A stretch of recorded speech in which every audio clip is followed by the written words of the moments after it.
Howdy, howdy. Another day in paradise. I'm back working on the Datsun today.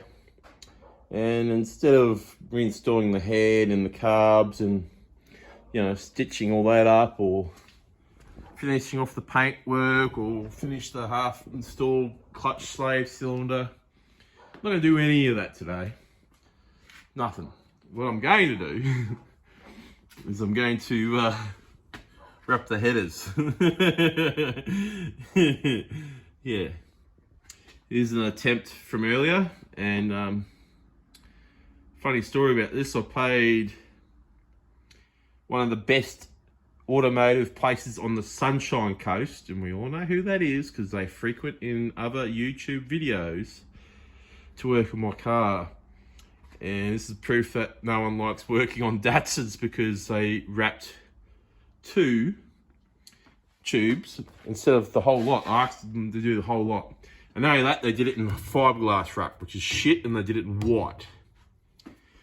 So today I am going to remove this old wrap and put on proper, this old fiberglass wrap, more than that, and put on a proper titanium header wrap and do the whole lot.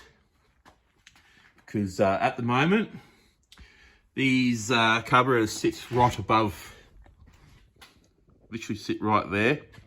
And one of the problems I'm having is fuel boil. You can see all the excess fuel there. So that's why this is rather damp, because that's actual petrol stains. So yeah, bit of a fire hazard.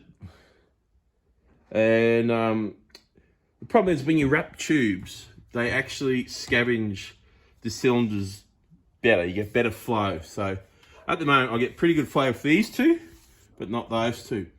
So I've been chasing some issues with tuning with this car. I don't know if this is all of it, but I'm pretty sure it's fueling and heat related, because everything else is spot on. So yeah, I'm gonna tear this down, knock this little nug off here. I have no idea what the fuck that's there for, but it's going as well. And yeah, we'll pretty this car up. And it's just one of those, while we're in there and we want it done, let's get it done sort of job. So gotta start patching back the Datsun now to get it back on the road and finish off its wild new paint work and start pissing people off. So yeah, safe to say that this ain't tacking up parts to make it look like a race car. This thing is a full-blown race car. Never mind. It's plenty fun to drive. So yeah, I'll post more up later on when she's done.